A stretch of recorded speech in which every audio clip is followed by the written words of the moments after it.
10 రోజులు ఏమాత్రం విశ్రాంతి తీసుకోకుండా రాత్రింబగళ్ళు పనిచేసిన అధికార యంత్రాంగాన్ని మనస్ఫూర్తిగా పేరు పేరున అభినందిస్తున్నా, కృతజ్ఞతలు తెలియజేస్తున్నా.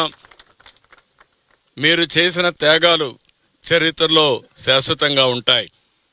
ఒక్క అధికార యంత్రాంగం ఐఏఎస్ ఆఫీసర్లే కాదు, మొత్తం జిల్లా అడ్మినిస్ట్రేషన్, రాష్ట్రంలో ఉండే అధికార యంత్రాంగం అంతా కూడా రాత్రింబగళ్ళు పనిచేశారు. వీళ్లతో సమానంగా ఎంతోమంది శానిటేషన్లో పారిశుద్ధ కార్మికులైతే రాత్రింబగళ్ళు ఇవన్నీ కూడా క్లీన్ చేయడంలో చాలా శ్రద్ధ చూపించారు. దగ్గర 7,000 మంది పనిచేశారు. త్రాగునీరు కోసం కొన్ని వందల వేల మంది పనిచేశారు. అదే మరి కరెంట్ ఇవ్వడానికి కొన్ని వేల మంది పనిచేశారు. ఈ విధంగా మనం ఆలోచిస్తే ఫుడ్ పాకెట్స్ అయితే కొన్ని లక్షల ఫుడ్ పాకెట్స్ ఎవ్రీడే సరఫరా చేయడం కోసం పెద్ద ఎత్తున శ్రమ చేశారు.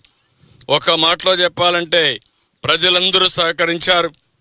మనసుండే ప్రతి ఒక్కరు దృష్టి పెట్టారు, వారికి తగిన సహాయం చేశారు.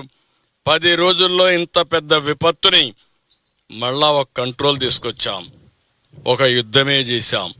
వరదల పైన ఒక యుద్ధం చేశాం.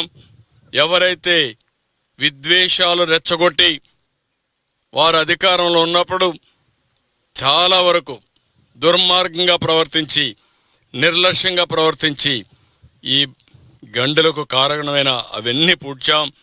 ఒక విధంగా చెప్పాలంటే ఈ గండ్లు పడకుండా ఉండుంటే ఇంత కష్టం ఉండేది కాదు. హ్యాండిల్ చేయడం సులభం. నీళ్ళల్లో పోవాలి. నా జీవితంలో చాలా సంక్షోభాలు చూశాను. ఉదుహుదు చూశాను, సూపర్ సైక్లోన్ చూశాను, తిత్లీ చూశాను. అక్కడ జరిగింది, ఒకసారి విపత్తు వస్తుంది, ఆ విపత్తు వెళ్ళిపోతుంది. ఆ తర్వాత మనం రెస్టరేషన్ కానీ రిలీఫ్ కానీ ఫాస్ట్గా చేశాం. ఇక్కడ రిలీఫ్ చేయడానికి కూడా అవకాశం లేదు. 8 అడుగులు 10 అడుగులు 12 అడుగుల నీళ్లు, నీటి ప్రవాహం కూడా ఉధృతం. ఓసారి ఎన్డీఆర్ఎఫ్ చేతులెత్తేశారు. మేము వెళితే కొట్టుకొని పోతాం కాబట్టి ఈ ఏరియాలో మేము పోవంటే మళ్ళీ అడుక్కొని ఎన్ని విధాల ప్రయత్నం చేయాలో అన్ని విధాల ప్రయత్నం చేశాం.